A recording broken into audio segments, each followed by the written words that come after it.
so that in less than the time stated, I was in a cab with my valise, rattling away to Paddington Station. Sherlock Holmes was pacing up and down the platform, his tall, gaunt figure made even gaunter and taller by his long grey travelling cloak and close-fitting cloth cap. "It is really very good of you to come, Watson," said he. "It makes a considerable difference to me having someone with me on whom I can thoroughly rely. Local aid is always either worthless or else biased. If you will keep the two corner seats, I shall get the tickets."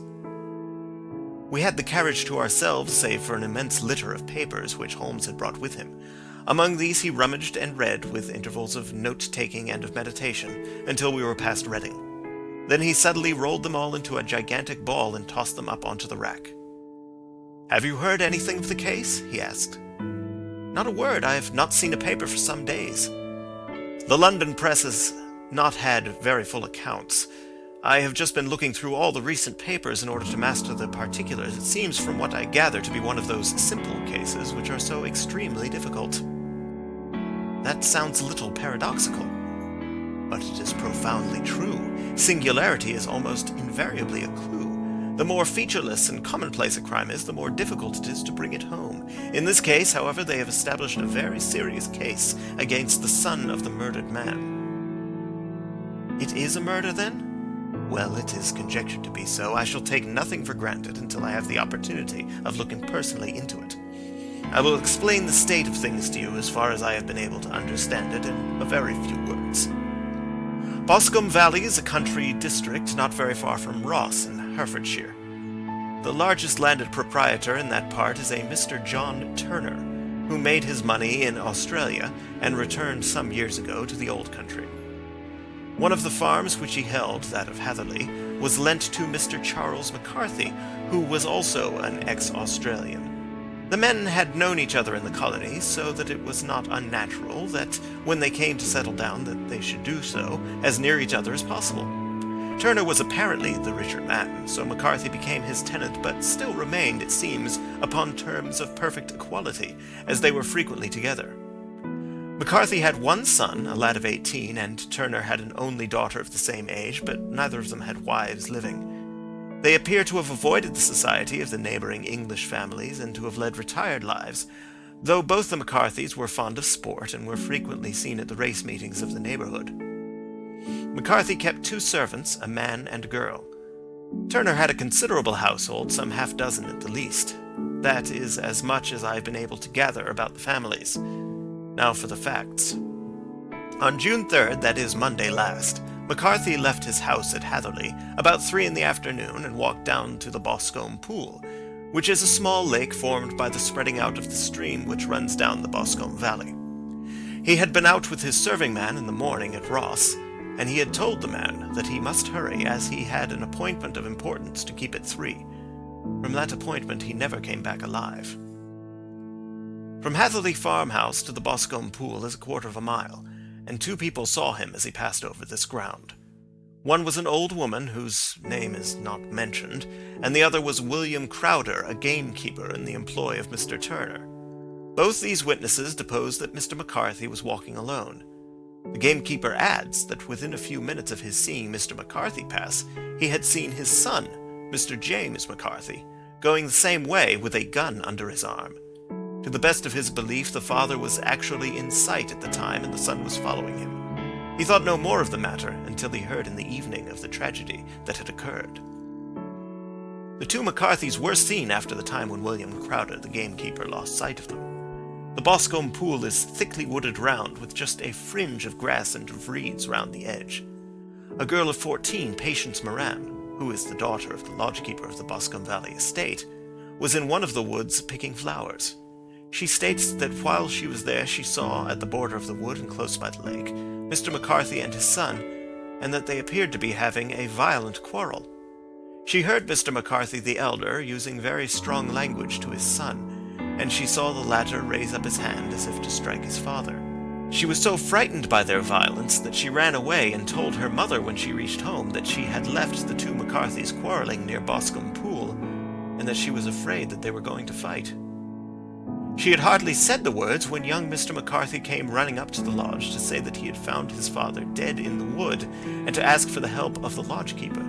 He was much excited, without either his gun or his hat, and his right hand and sleeve were observed to be stained with fresh blood. On following him, they found the dead body stretched out upon the grass beside the pool. The head had been beaten in by repeated blows of some heavy and blunt weapon. The injuries were such as might very well have been inflicted by the butt end of his son's gun, which was found lying on the grass within a few paces of the body. Under these circumstances, the young man was instantly arrested, and a verdict of willful murder having been returned at the inquest on Tuesday, he was on Wednesday brought before the magistrates at Ross, who have referred the case to the next assizes. Those are the main facts of the case, as they came out before the coroner and the police court. I could hardly imagine a more damning case, I remarked. If ever circumstantial evidence pointed to a criminal, it does so here. Circumstantial evidence is a very tricky thing, answered Holmes thoughtfully.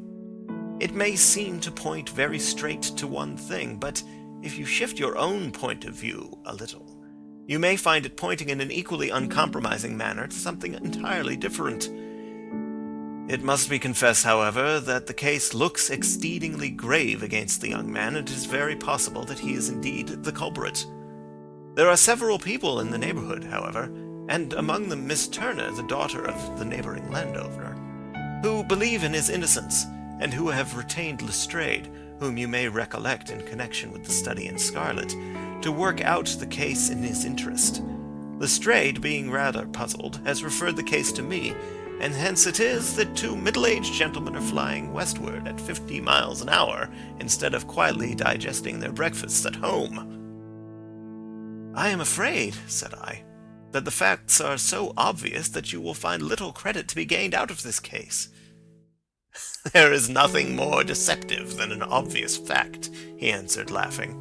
Besides, we may chance to hit upon some other obvious facts, which may have been by no means obvious to Mr. Lestrade.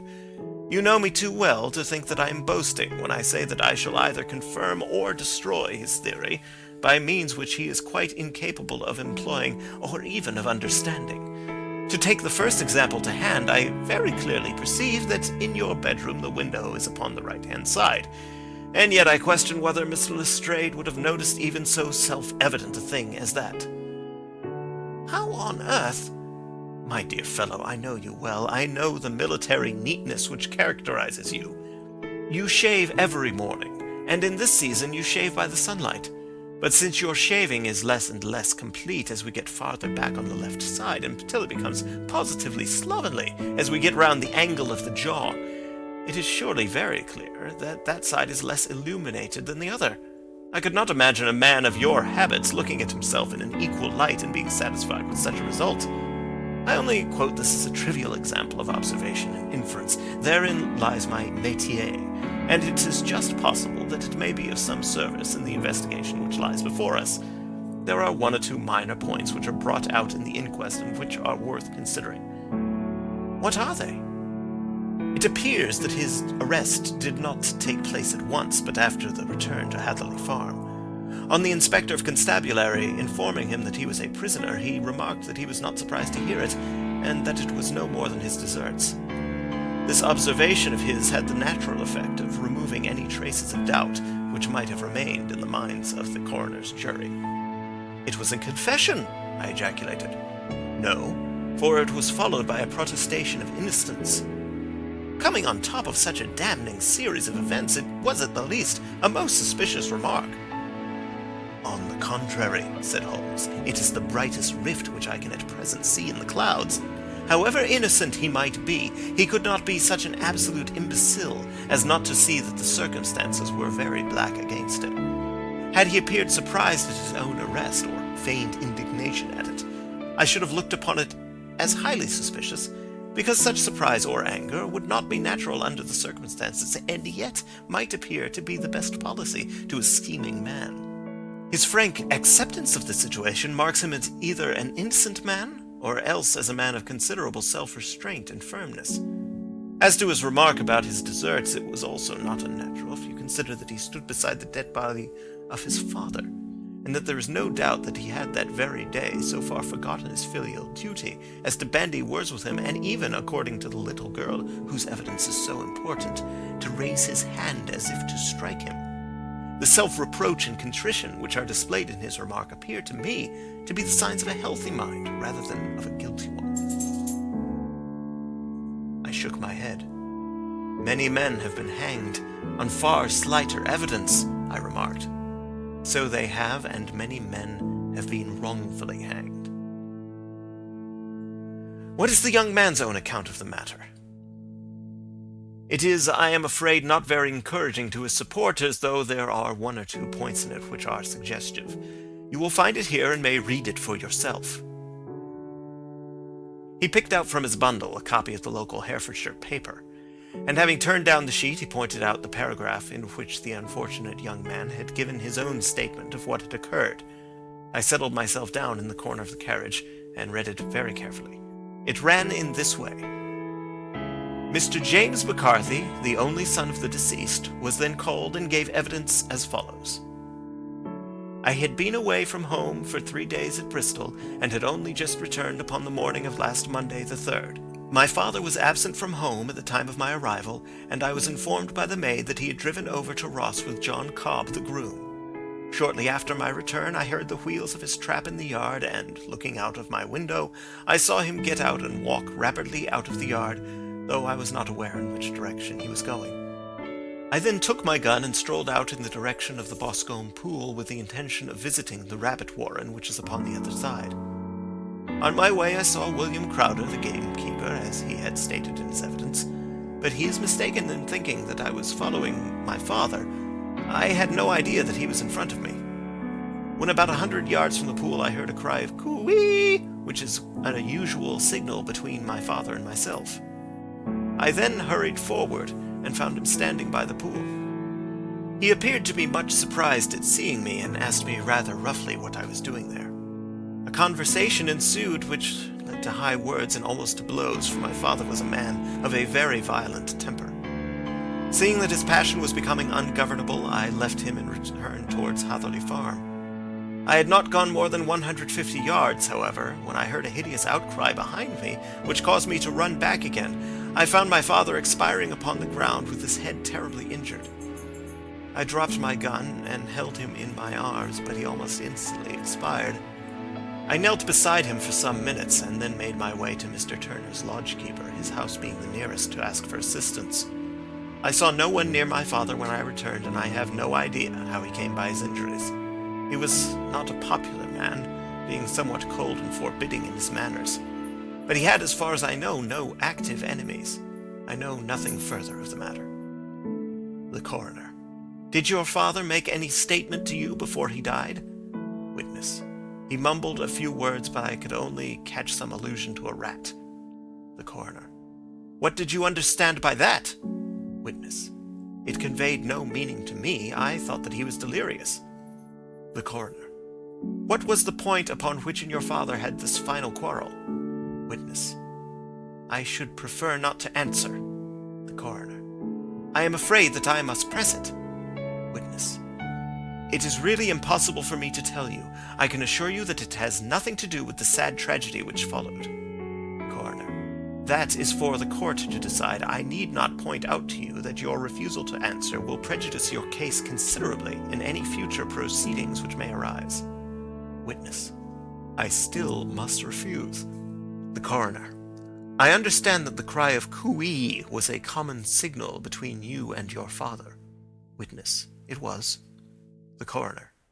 How was it then that he uttered it before he saw you and before he even knew that you had returned from Bristol? Witness, with considerable confusion. I do not know. A juryman. Did you see nothing which aroused your suspicions when you returned on hearing the cry and found your father fatally injured? Witness. Nothing definite. The coroner. What do you mean? Witness. I was so disturbed and excited as I rushed out into the open that I could think of nothing except my father. Yet I have a vague impression that, as I ran forward, something lay upon the ground to the left of me. It seemed to be something grey in colour, a coat of some sort, or a plaid, perhaps. When I rose from my father, I looked round for it, but it was gone. Do you mean that it had disappeared before you went to help? Yes, it was gone. You cannot say what it was? No, I had a feeling something was there. How far from the body? 12 yards or so. And how far from the edge of the wood? About the same.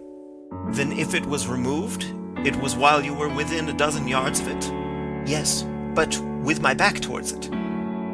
This concluded the examination of the witness. I see, said I as I glanced down the column, that the coroner in his concluding remarks was rather severe upon young McCarthy.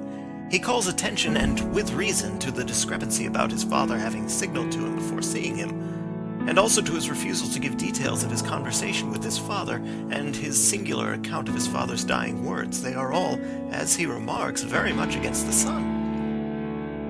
Holmes laughed softly to himself, and stretched himself out upon the cushioned seat. Both you and the coroner have been at some pains, said he, to single out the very strongest points in the young man's favor. Don't you see that you alternately give him credit for having too much imagination and too little? Too little if he could not invent a cause of quarrel which would give him the sympathy of the jury. Too much if he evolved from his own inner consciousness anything so outré as a dying reference to a rat and the incident of the vanishing cloth. No, sir, I shall approach this case from the point of view that what this young man says is true, and we shall see whither that hypothesis will lead us. And now here is my pocket Petrarch, and not another word shall I say of this case until we are on the scene of action. We lunch at Swindon, and I see that we shall be there in 20 minutes. It was nearly 4 o'clock when we at last, after passing through the beautiful Stroud Valley and over the broad gleaming Severn, found ourselves at the pretty little country town of Ross. A lean ferret-like man, furtive and sly-looking, was waiting for us upon the platform. In spite of the light brown dustcoat and leather leggings which he wore in deference to his rustic surroundings, I had no difficulty in recognizing Lestrade of Scotland Yard. With him we drove to the Hereford Arms, where a room had already been engaged for us. "I have ordered a carriage," said Lestrade as we sat over a cup of tea.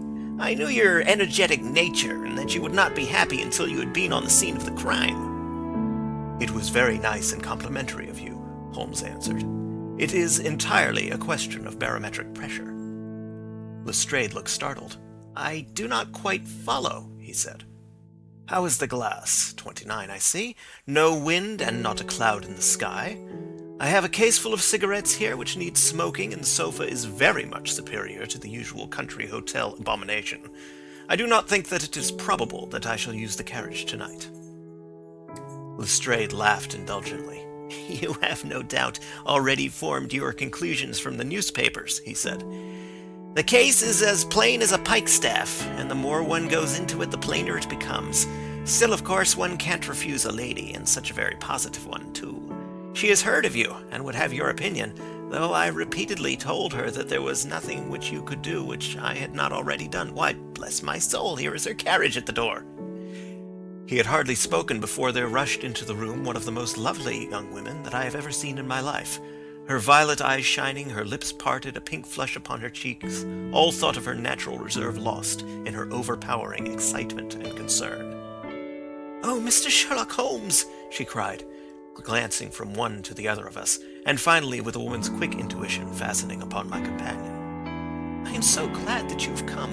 I've driven down to tell you so. I know that James didn't do it. I know it, and I want you to start upon your work knowing it too. Never let yourself doubt upon that point. We have known each other since we were little children, and I know his faults, as no one else does, but he is too tender-hearted to hurt a fly. Such a charge is absurd to anyone who really knows him." "I hope we may clear him, Miss Turner," said Sherlock Holmes. "You may rely upon my doing all that I can." "But you have read the evidence. You have formed some conclusion? Do you not see some loophole, some flaw? Do you not yourself think that he is innocent?" "I think that it is very probable." "There now," she cried, throwing back her head and looking defiantly at Lestrade. "You hear? He gives me hopes." Lestrade shrugged his shoulders. "I am afraid that my colleague has been a little quick in forming his conclusions," he said. "But he is right. Oh, I know that he is right. James never did it. And about his quarrel with his father, I am sure that the reason why he would not speak about it to the coroner is because I was concerned in it." "In what way?" asked Holmes. "It is no time for me to hide anything. James and his father had many disagreements about me.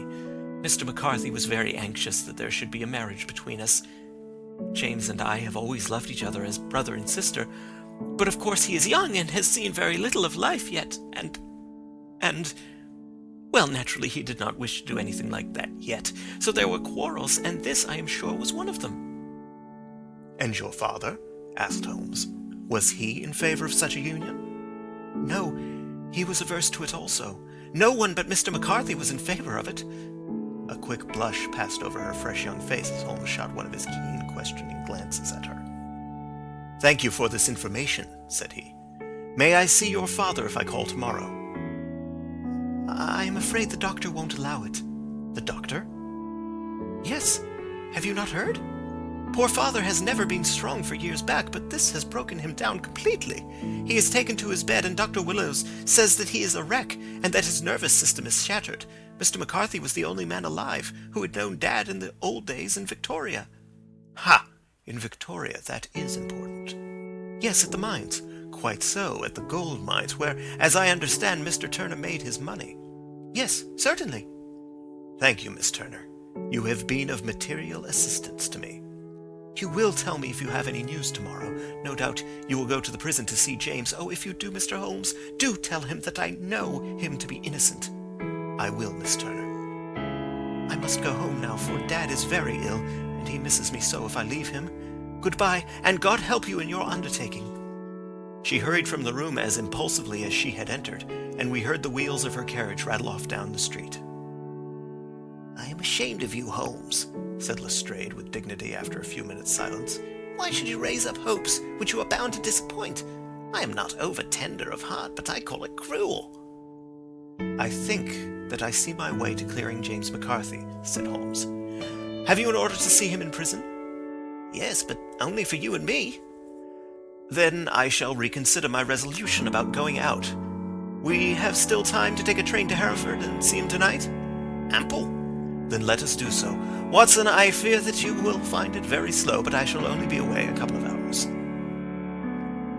I walked down to the station with them, and then wandered through the streets of the little town, finally returning to the hotel, where I lay upon the sofa, and tried to interest myself in a yellow-backed novel. The puny plot of the story was so thin, however, when compared to the deep mystery through which we were groping, and I found my attention wander so continually from the action to the fact, that I at last flung it across the room and gave myself up entirely to a consideration of the events of the day. Supposing that this unhappy young man's story were absolutely true, then what hellish thing, what absolutely unforeseen and extraordinary calamity could have occurred between the time when he parted from his father and the moment when, drawn back by his screams, he rushed into the glade? It was something terrible and deadly. What could it be? Might not the nature of the injuries reveal something to my medical instincts? I rang the bell and called for the weekly country paper, which contained a verbatim account of the inquest. In the surgeon's deposition, it was stated that the posterior third of the left parietal bone and the left half of the occipital bone had been shattered by a heavy blow from a blunt weapon. I marked the spot upon my own head. Clearly, such a blow must have been struck from behind. That was to some extent in favor of the accused, as, when seen quarreling, he was face to face with his father. Still, it did not go for very much, for the older man might have turned his back before the blow fell. Still, it might be worthwhile to call Holmes's attention to it.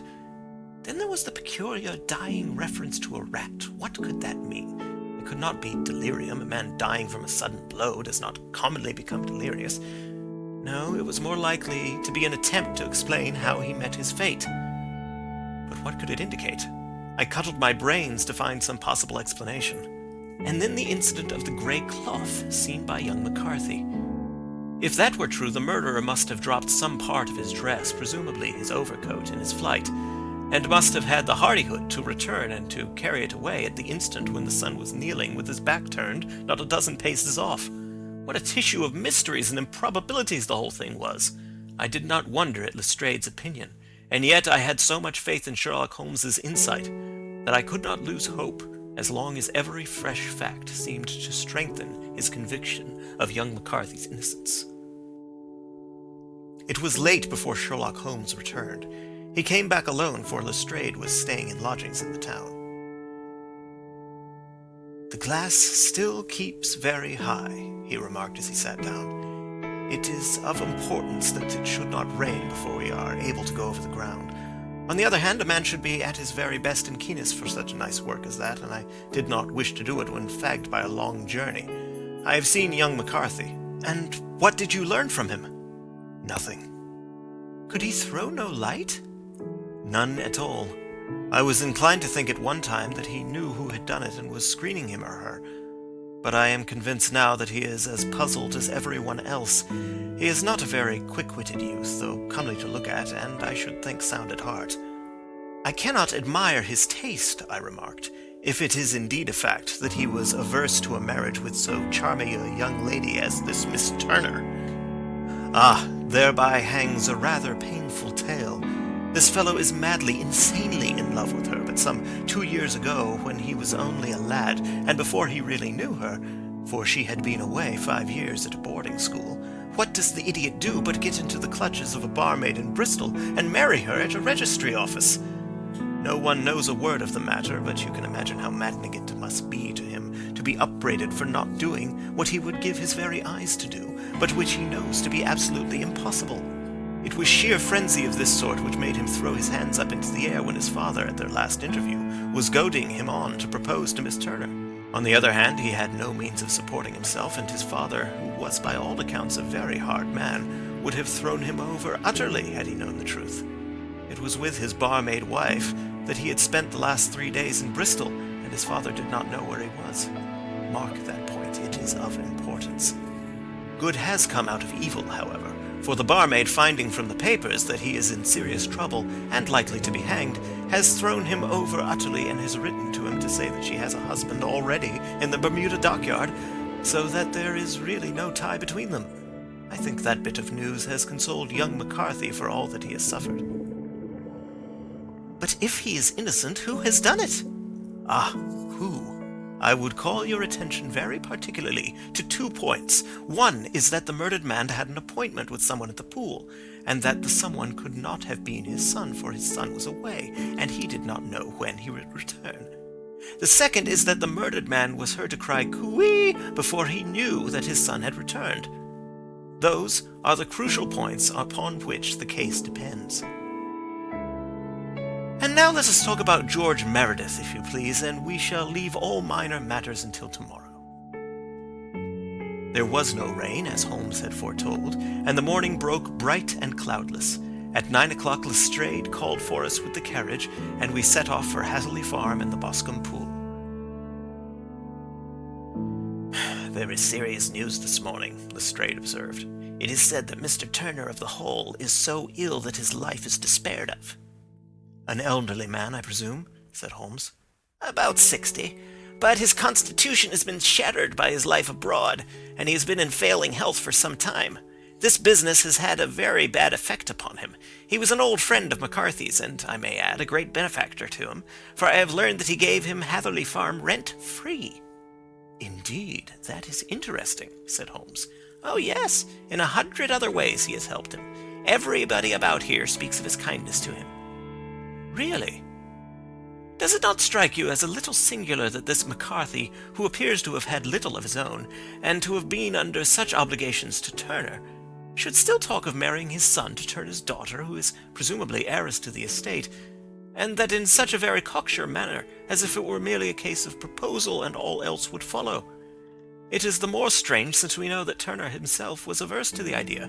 The daughter told us as much. Do you not deduce something from that?" "We have got to the deduces and the inferences," said Lestrade, winking at me. "I find it hard enough to tackle facts home without flying away after theories and fancies." "You are right," said Holmes demurely. "You do find it very hard to tackle the facts." "Anyhow, I have grasped one fact which you seem to find it difficult to get hold of," replied Lestrade with some warmth. "And that is?" "That McCarthy Sr. met his death carefully from 7 or 8 different points. Holmes desired to be led to the courtyard. from which we all followed the winding track which led to Boscombe Pool. Sherlock Holmes was transformed when he was hot upon such a scent as this.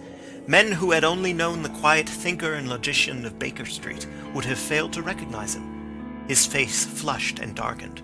His brows were drawn into two hard black lines, while his eyes shone out from beneath them with a steely glitter. His face was bent downward, his shoulders bowed, his lips compressed, and the veins stood out like whipcord in his long sinewy neck. His nostrils seemed to dilate with a purely animal lust for the chase, and his mind was so absolutely concentrated upon the matter before him that a question or remark fell unheeded upon his ears, or at the most only provoked a quick, impatient snarl in reply. Swiftly and silently he made his way along the track which ran through the meadows, and so by way of the woods to the Boscombe Pool. It was damp, marshy ground, as is all that district, and there were marks of many feet, both upon the path and amid the short grass which bounded it on either side. Sometimes Holmes would hurry on, sometimes stop dead, and once he made quite a little detour into the meadow. Lestrade and I walked behind him, the detective indifferent and contemptuous, while I watched my friend with the interest which sprang from the conviction that every... On earth! Oh, tut, tut, I have no time. That left foot of yours with its inward twist is all over the place. A mole could trace it, and there it vanishes among the reeds. Oh, how simple it would have all been had I been here before they came like a herd of buffalo and wallowed all over it. Here is where the party with the lodge-keeper came, and they have covered all tracks for 6 or 8 feet round the body. But here are 3 separate tracks of the same feet. He drew out a lens and lay down upon his waterproof to have a better view, talking all the time rather to himself than to us. These are young McCarthy's feet. Twice he was walking, and once he ran swiftly, so that the soles are deeply marked and the heels hardly visible. That bears out his story. He ran when he saw his father on the ground. Then here are the father's feet as he paced up and down. What is this, then? It is the butt end of the gun as the son stood listening. And this? Ha! What have we here? Tiptoes square, too. Quite unusual boots. They come, they go, they come again. Of course, that was for the cloak. Now, where did they come from? He ran up and down, sometimes losing, and there they have lived rent-free on my best land ever since.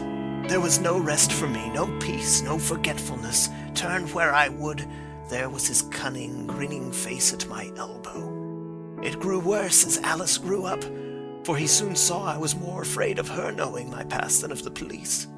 Whatever he wanted he must have, and whatever it was I gave him, without question. Land, money, houses, until at last he asked a thing which I could not give. He asked for Alice. His son, you see, had grown up, and so had my girl. And as I was known to be in weak health, it seemed a fine stroke to him that his lad should step into the whole property. But there I was firm. I would not have his cursed stock mixed with mine. Not that I had any dislike to the lad, but his blood was in him, and that was enough. I stood firm. McCarthy threatened. I braved him to do his worst. We were to meet at the pool midway between our houses to talk it over. When I went down...